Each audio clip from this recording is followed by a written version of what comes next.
संपूर्ण सोलापूर जिल्ह्यामध्ये जे सर्वाधिक द्राक्ष उत्पादन घेणारी गावं आहेत त्यातलं प्रमुख एक गाव म्हणजे दक्षिण सोलापूर तालुक्यातील निंबर्गी गाव आणि त्याच दक्षिण सोलापूर तालुक्यातल्या निंबर्गी गावामध्ये द्राक्ष शेतीची ही अवस्था आपण बघताय।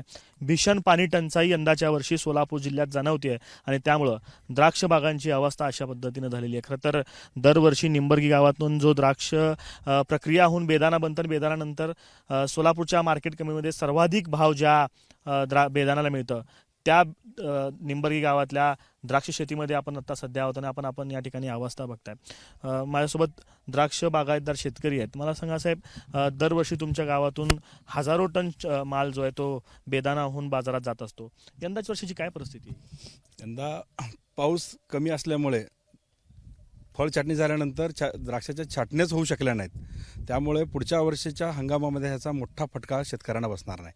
कारण ऑक्टोबर नंतर काडी नसल्यामुळे छाटणीच होणार नाही, त्यामुळं काडीतून द्राक्ष घड बाहेर पडणार नाहीत, त्यामुळं मोठा आर्थिक फटका आम्हा शेतकऱ्यांना बसणार आहे। थोडं आपण जरा व्यवस्थित समजून सांगूयात, जरा आपण झाडाजवळ जाऊयात। छाटणी म्हणजे नेमकी काय केली जाते, कशा पद्धतीने केलं जातं, मला सविस्तर सांगा, काय याचं सगळं गणित आहे?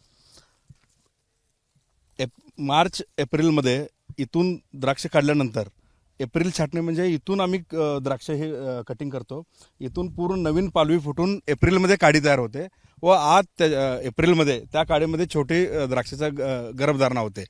तिथून पुढे ऑक्टोबरला आम्ही ती छाटणी केल्यानंतर ऑक्टोबरला ती घडं बाहेर पडून साधारण जानेवारी फेब्रुवारीच्या दरम्यान द्राक्ष असतील किंवा द्राक्षापासून बेदाणा आम्ही सर्वसामान्य जनतेला देऊ शकतो।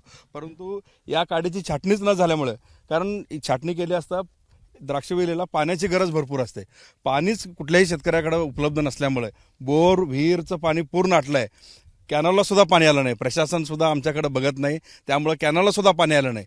कॅनलला जर पाणी आलं असतं तर बोर विहिरींना पाणी राहून आम्ही छाटणीही घेऊ शकलो असतो। दुर्दैवानं आम्हाला त्या प्रशासनाच्या हलगर्जीपणामुळं पाणी न आल्यामुळं बोरला विहीरला पाणी नाही, त्यामुळं छाटण्या सगळ्या पूर्ण खोळंबलेल्या आहेत।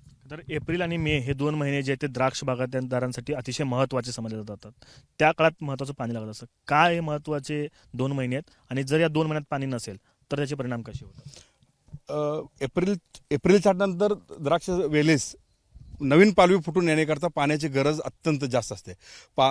काडी तयार होताना, काडीमध्ये छोटा घडाचा गर्भ तयार होताना पाण्याची आवश्यकता वेलीस जास्त असते, त्यामुळे एप्रिल ते मेच्या दरम्यानमध्ये पाणी असेल तरच आम्ही छाटणी घेतो, किंवा छाटणी जर घेतली नाही तर अशा अवस्थेत सोडलं तर किमान झाड तर जगलं जातं।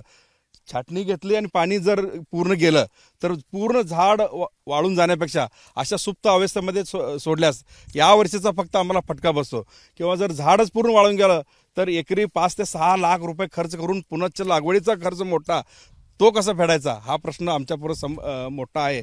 त्यामुळे न छाटणी केलेलं, छाटणी न करता सुप्त अवस्थेत सोडण्याकडे आम्हाला सर्व शेतकऱ्यांचा कल सध्या आहे। साधारणतः किती शेती गावामध्ये आहे द्राक्ष शेती, किती एकर जमिनीवरती लागवड केली जाते आणि न छाटणी केलेली आता किती शेतकरी आहेत? साधारण निंबर्गी गावात माझ्या माहितीप्रमाणे 1900 ते 2000 एकर एवढ्या मोठ्या क्षेत्रावर द्राक्ष शेती आहे। साधारण 1000 एकर ज्यांच्याकडे थोडं पाणी आहे, बोरला विहिरीला, नदीवरून काही शेतकऱ्यांनी पाईपलाईन केलेल्या आहेत, काही शेतकऱ्यांनी शेततळे केलेले आहेत, अशा 1000 एकरवर छाटण्या झालेल्या आहेत। 50% म्हणजे साधारण 900 ते 1000 एकर अजून द्राक्ष बिना छाटणीच्या अशा आपल्याच पाहावयास मिळत आहेत। साधारणतः निम्म्याहून अधिक शेती जी आहे ती छाटणी विना अजूनही तशीच आहे। ज्या शेतीमध्ये आता सध्या आपण ज्या बागेमध्ये ते शेतकरी देखील आपल्यासोबत, साधारण किती एकर तुमची बाग आहे आणि बागेचं अवस्था असं होण्याचं कारण? माझी बागाची अवस्था पाणी नसल्यावर, विहिरीला पाणी नाही, बोरला पाणी नसल्यामुळे असं झालेलं। साधारणतः मागच्या वेळेस जेव्हा तुम्ही उत्पादन घेतलं होतं या शेतीमध्ये किती उत्पादन मिळालं, किती टन किती किलो उत्पादन मिळालं आणि आता काय परिस्थिती आहे? मागच्या वर्षी याच्यामुळे 5 टन उत्पन्न नेलं होतं। अच्छा, हो। आता काय स्थिती, आता काय आता उत्पन्न काहीच नाही, तर पाणीच नाही, वाळून गेलेलं बाग काय उत्पन्न येणार आहे? अच्छा, हो। तर बाग जगवणं सगळ्यात मोठा संघर्ष असेल तुमच्यासाठी, कसं जगवणं? पावसाशिवाय इलाज नाहीये। अच्छा, पावसाचीच वाट बघायचं आहे आता। ही फक्त निंबर्गी एका गावची कथा नाहीये किंवा फक्त सोलापूर एकट्या जिल्ह्यापुरतं मर्यादित नाहीये।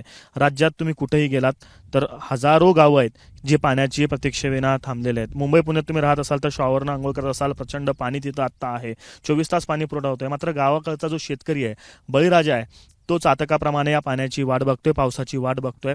अन्यथा ही बागं अशा जळून जात आहेत. आणि निंबर्गी गावचं सांगायचं झालं तर 1 वर्षाचा पूर्ण हंगाम जो आहे तो अनेक शेतकऱ्यांचा यामुळे बुडताना आपल्याला पाहायला मिळतोय. कॅमेरा पर्सन अयुब कागदीसह आफताब शेख, एबीपी माझा, सोलापूर. एबीपी माझा, उघडा डोळे बघा नीट.